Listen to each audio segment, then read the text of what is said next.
Well, good afternoon, ladies and gentlemen. I'm delighted to be here in Melbourne, the first time I've ever been to Australia, so I'm personally very excited, and to be taking part in the prestigious Deakin Lectures. In researching this speech, and to understand the purpose of the Deakins themselves, I discovered the promotional line for this year that the Deakins are intended to bring together, quote, 30 of the best minds on climate change, unquote, in one place. That's a lot to live up to. And dealing as I do on a daily basis with top energy and climate academics of Denny's caliber, I hesitate to put myself in that category. But I hope I can at least provide the perspective of someone who has grappled with this subject from policy and business positions. So just to give you a thumbnail description of my background, checking my credentials at the door, so to speak, as Nick said, I was, for my sins, a career diplomat for over 2 decades, and latterly I advised the Foreign and Commonwealth Office on climate and energy policy issues. And after that, I switched to JP Morgan, not Morgan Stanley, but it's very easy to confuse the Morgans, I understand. But I switched to them as their European-based advisor on climate and energy issues for a couple of years. And then in February, I was appointed the Managing Director of Climate Strategies. And Nick kindly gave a description there talking about us trying to bring together the best minds on climate. Just very quickly to underline what we do, which is that we provide rigorous and independent research. I think it's important to stress that. And it's analysis, advice to decision makers, predominantly but not exclusively within government. And we do believe that we can help to generate some of the very best research to help address the global collective problem of climate change. We're not scientists, but we're policy specialists and economists. Now we have a major focus on the EU, but we also peer substantially beyond European borders as well, which is why I'm taking every opportunity to maximize my time here in Australia. So, enough of the commercials. Let me turn to the provocatively titled theme of the discussion, emissions trading, dead or alive. Now this is entirely honest. I thought of the same analogy as Denny, which was the Mark Twain analogy. Emissions trading, the stories of emissions trading, of the death of emissions trading, are they premature? The same as Mark Twain. So maybe that says something, that we both alighted on that same analogy.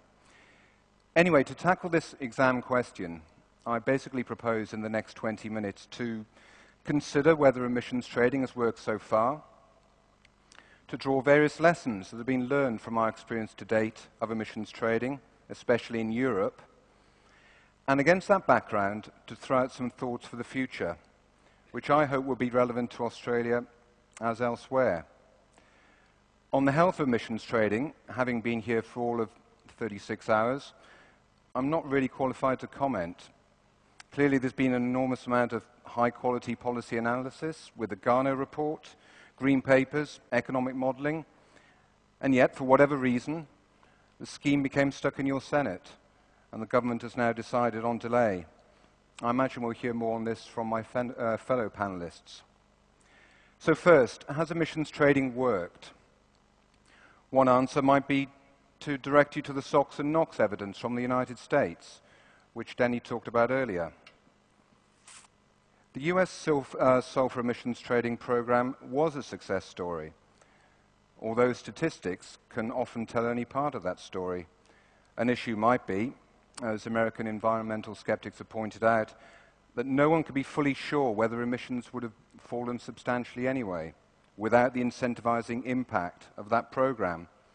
Factors outside of the scheme, technological advances, which may well have been happening of their own accord, might well have played a role, although that's not easy to quantify. But I guess it's why I was invited. You would really be expecting me to talk about carbon emissions trading, and the only major experience of placing a price on carbon through the EU emissions trading scheme, which, as Denny said, first saw the light of day in 2005. Known to friends and non-friends as the ETS, yes, I do want to take a look at this scheme and consider its achievements so far. although as I do so, you might want to take account of that point, raised in the US SOx and NOx debate, of the challenges of attributing cause and effect and proving a case accordingly. So if we're going to try to make a judgment on whether the ETS has worked, we should be clear about its policy objectives when it was established. A statement by the UK government at that time is unambiguous. There were two objectives. It's moot whether the one trumped the other. First, the ETS was viewed as central to the government's long-term policy to reduce the impacts of climate change through lowering carbon emissions.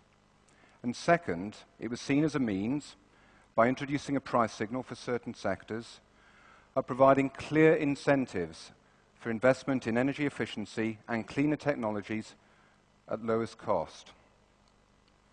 Before we line up these yardsticks and see if the ETS has to date earned its colours, I want to mention a narrative I have at various times encountered in discussions on this subject over the last few years. It runs roughly like this. ETS Phase 1, 2005-2007 was a flop. It didn't reduce emissions. The carbon price collapsed. QED, it's a failure. Furthermore, for those who bothered to retain an interest in the ETS, going into post-Phase 1, Phase 2, the continuing line might be that even if the ETS in Phase 2 is having an impact on emissions, it's really down to the recession. I know, by the way, the carbon price is still too low, and moreover, it's a racket for banks and traders to make money. It's the classical skeptical narrative. Some of this tale may well be supported by the facts, but a lot of it is wide of the mark. There is a significant body of evidence out there to back up the view that the ETS is working. And here I make no apologies for drawing from a 2009 Climate Strategies report 10 insights from Europe on the EU emissions trading system.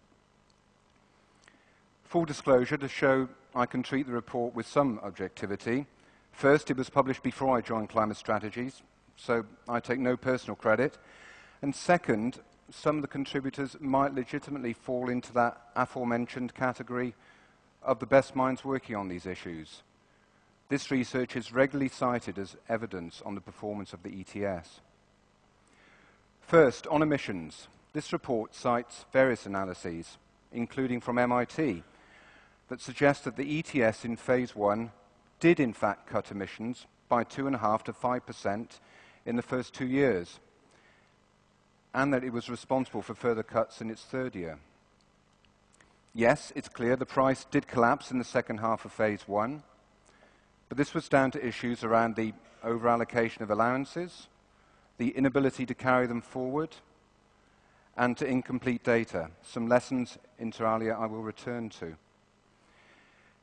Then, if we take Phase 2, I offer 3 brief pieces of evidence.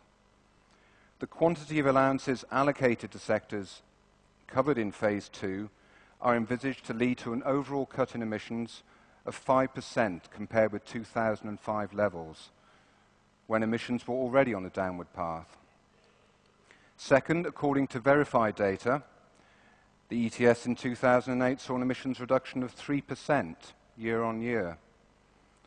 And third, within the overall context of the EU's Kyoto target of an 8% cut in total emissions against 1990 levels, the European Environment Agency, the data gathering authority, issued a statement in November 2009 that the EU could overachieve on this target by a further 5.1%. It added that, quote, the ETS was expected to result in important reductions of domestic EU emissions. Turning to the carbon price itself, it is still the EU allowance fluctuating between 15 to 16 euros right now, lower than policymakers would have hoped, to drive clean tech development. But let's address this point in the section covering lessons learned from emissions trading.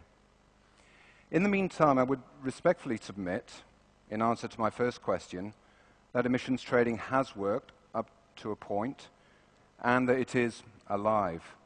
In fact, so alive that the EU has agreed legislation that provides for a Phase 3 ETS that stretches out for a longer period to 2020. Next, on to some lessons, and I cite again from last year's Climate Strategy's ETS Insights report, which we believe still stands up well. European policymakers and other stakeholders, from businesses to NGOs, are unanimous on some of the key mistakes made in the earlier days of the ETS, notably that the wrong emissions data will reflect incorrect allowances allocations, and that if allowances can't be carried over from one phase to the next, basic economics dictates that they will become valueless. The regulators have learned from this experience. In fairness to policymakers, the ETS was consistently labelled from the outset as learning by doing, and it's been heartening to see the emphasis that authorities in countries like Australia and the US have been placing on accurate domestic greenhouse gas reporting. But I assume there is some business representation in the audience. In the wake of the worst recession in Europe since World War II, the costs of tackling climate change is an issue as prominent in the EU now as it has been at any given point. For the business decision maker, there are a number of related areas: the carbon price, allowances allocation, and carbon leakage, which Denny talked about a little bit earlier, where emissions in effect are leaked from the regulated to an unregulated region because of the imposition of a price for carbon. When I worked for JP Morgan, our power and industrial sector clients regularly told us that two of their pet hates were volatility in commodity prices and uncertainty in policy and regulation. There's no denying that the carbon price in Europe has some history of volatility, although it has been more stable in phase two as the regulators, in the shape of the European Commission, learned how better to design the scheme. I also recall the time in December 2008 when a number of us from business and finance were in Poznan for the UNFCCC Conference of the Parties. Down the road, sort of, in Brussels, member state governments were negotiating their final differences over the EU climate and energy package. We knew that was a more significant meeting than the one taking place in Poznan, and the sighs of relief when the EU reached agreement, with hindsight, a brave decision, echoed around the coffee bars and the drinking holes that I was inhabiting. But what was the key decision?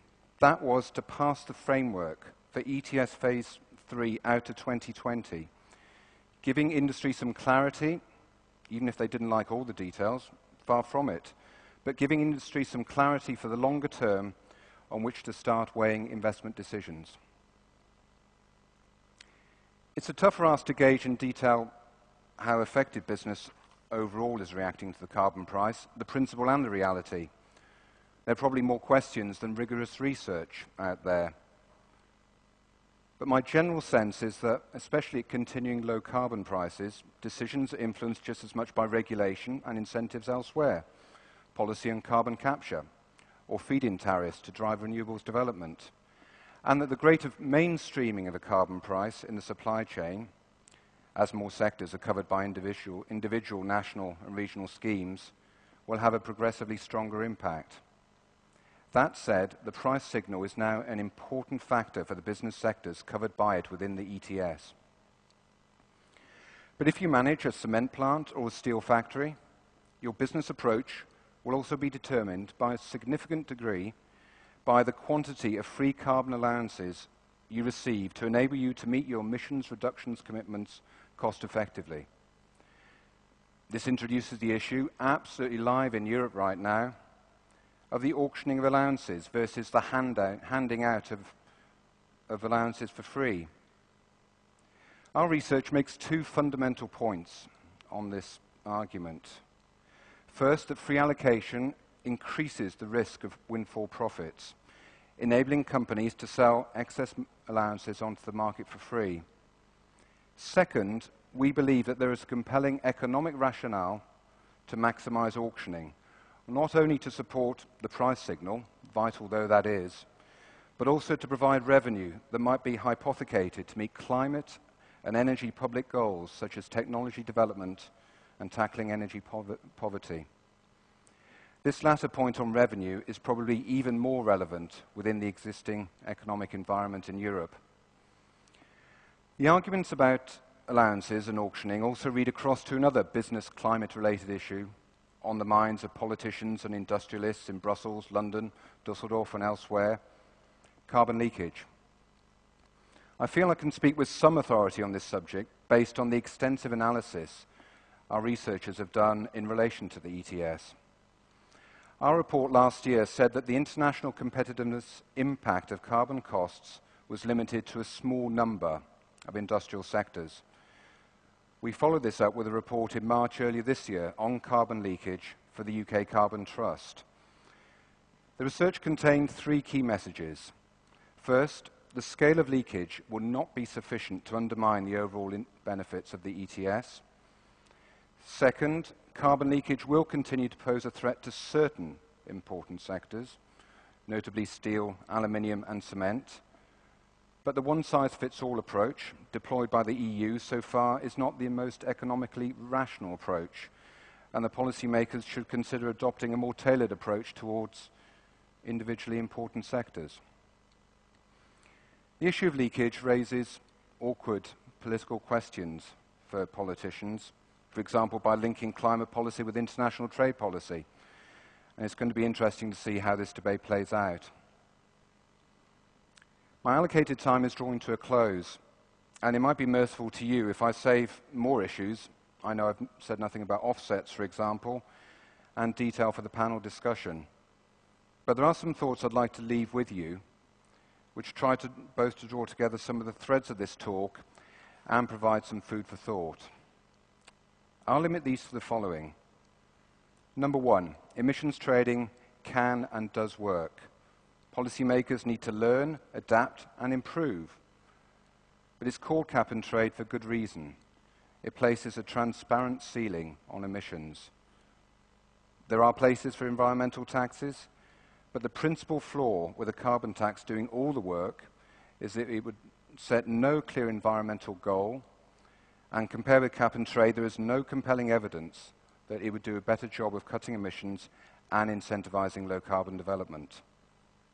It would also be a nightmare to agree an international carbon tax.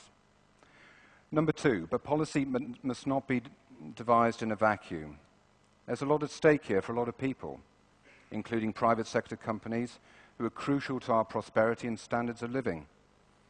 Policymakers need to put themselves in the shoes of those who have to make business and investment decisions.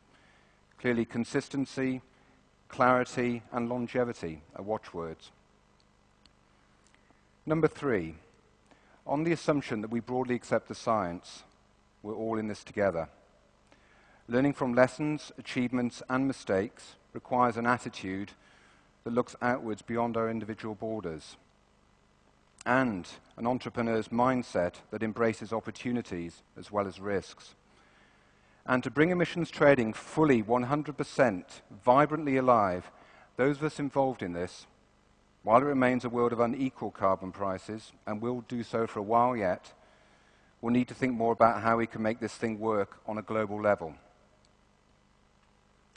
In concluding, I found this hard, but you may have noticed, for a Brit, I've kept sporting references to a minimum. So I wouldn't dream, for example, of mentioning just how well England are doing in the cricket right now, both at the short and the long versions. But minds in the UK are particularly fixed on the Football World Cup. And as ever, some of our media are becoming divorced from reality when it comes to judging England's prospects. But that point about reality is something that we might want to address in the panel after the break. I do believe in emissions trading, I support it. But in this post-Copenhagen world, and where, in Europe at least, we have serious economic worries, those of us involved in policy considerations on climate owe it to ourselves to run reality checks on at least some of the existing orthodoxies. Well, I hope that's been helpful, and answered the exam question. Thanks very much for your attention.